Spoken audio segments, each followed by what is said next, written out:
Howdy doody, my name is Cameron, better known as Venus Theory. This is the official UVI YouTube channel, and judging by the fact that I'm here talking to you on it, that means it's my favorite time of all.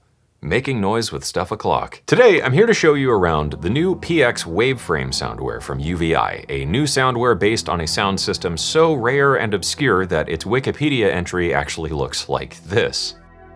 WaveFrame explores the early digital audio frontiers of audio workstations from a time where this once cutting-edge technology and forward-thinking feature set is probably best summed up by this quote from a 1989 Sound on Sound article. Digital audio workstations are becoming all the rage in top-class recording and post-production studios. Although astronomically expensive, they are a pointer to the kind of features we can expect to see on the next generation of affordable high-tech instruments. So, for just over $100,000 in today's money and a measly 10U of rack space, you too could have the sound of yesterday's tomorrow. Or you could check out the deeply multi-sampled recreation here inside of PX WaveFrame. WaveFrame is based around a dual layer system, and as you would expect, you can enable or bypass each layer with the toggle in the upper left, and we have individual volume and panning controls, as well as a preset selection window where you can select from a multitude of sound sources in a bunch of different categories. These were all captured clean from the original unit and sound like this. And each one also has this SFX option. If we listen to just layer 1 here, on its own, it sounds like that, and with the SFX, it sounds like this. Each layer was actually individually reprocessed by the UVI team to add some new effects and bring it to more of a modern sounding standpoint, so every sound actually has 2 available options. On the second layer, we have this, and with the effects, sounds more like that. Over in the right side, you'll see the amplitude and filter sections. There's a multi-mode filter and all the other standard controls you would expect, and this can be edited either per layer by selecting which layer you want to edit here, or for both layers at the same time with the both toggle. Moving over into the edit tab, we have controls for the voicing, pitch, stereo spacing, and mod wheel mapping. And again, as in the first tab, this can be assigned either per layer or for both layers at the same time. This makes the mod wheel mapping actually pretty powerful when you consider that you could have vibrato, tremolo, and the filter controls set individually with different values or disabled altogether for an individual layer. So there's a lot of flexibility there. I do really like the stereo spacing controls though on this library. If we play this preset as it is, that sounds pretty cool, but we could start messing with things like the pitch. I'm gonna add the alternate mode. Maybe we'll go to layer 2 and tweak the color a bit, increase the detuning, and now we've turned that sound into this, which is pretty cool. Moving along to the modulation tab, we have the step modulator and the LFO. And again, these are deceptively powerful because they can be set per layer across a couple of different assignments. In the step modulator, we can control the level and filter cutoff of layer 1 and 2, or layer 1 or layer 2. In the LFO section, we can assign the level, pitch, and filter to each layer individually. So this is a lot of different options you can explore to shape the sound in a bunch of different ways. It's probably worth taking a quick moment here to talk about a couple handy controls within the step modulator section. If I play this right now, I've got it targeting the level and filter cutoff of layers 1 and 2 to 100%. So if I play it, very classic step modulator sound as you would expect. We can delay this from coming in a little bit. We can also add a rise factor to it, about 50%.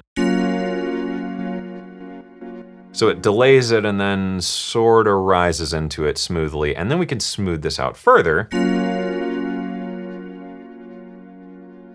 and get some really organic motion added to the sounds. I'm gonna go back and tweak this even more. I'm just gonna maybe mess with the filter and bring up the sustain here so we can really hear how that affects the tail. So without any smoothing applied,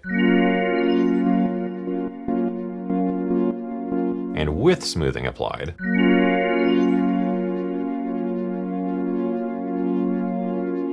so you can almost think of this as a custom-shaped LFO if you need a little more modulation that's not quite step modulation. Moving over to the effects tab, we have an EQ, drive, chorus, ensemble, phasor, delay, and reverb. These are all run in series, and these are all master effects, meaning they're applied to both layers at all times. If you want to edit an effect, there's controls in each respective section, and if you want to enable or bypass it, you can do so with the toggle in the top left. Last up here, we have the ARP tab, which features 2 of the standard UVI complex arpeggiators. You can enable these for each layer with the toggle here in the upper left, or you can link them together with the link control in the center, which means layer 1's ARP will control both layers at the same time.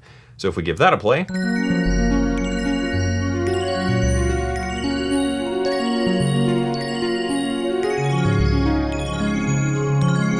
really beautiful sounds you can get out of this. It's a lot of fun. We also have the CC control here. You can enable this or bypass this for each individual arpeggiator, and we can assign the CC value down here. So let's just throw in something for each sequence, maybe up the octave range a little bit, change the direction, and now we have this.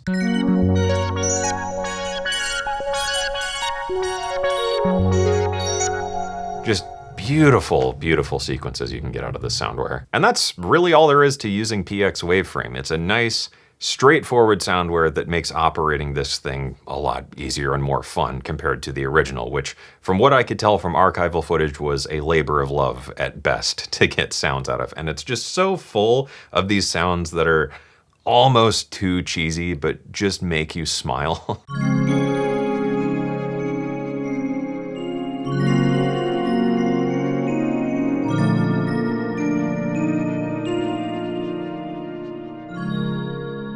Like, that's just so objectively fun. There are a couple hundred presets to explore in total, and while I would love to sit here playing with this all day, unfortunately I do have to finish this video and edit it and get it ready for you to watch. So instead, I just want to walk you through a couple of my favorite presets in this soundware to show you what it can do.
PX WaveFrame is available now either as a standalone product or as part of UVI's Sonic Pass. It can run inside of the free UVI workstation, or of course, if you want to explore it in even deeper detail, you can run it inside of Falcon as well. That's everything for this video, so I hope you enjoyed it. Thank you to the UVI team for having me on the channel once again. I hope you learned something, and of course, as always, I hope this inspires you to get out there and make something awesome.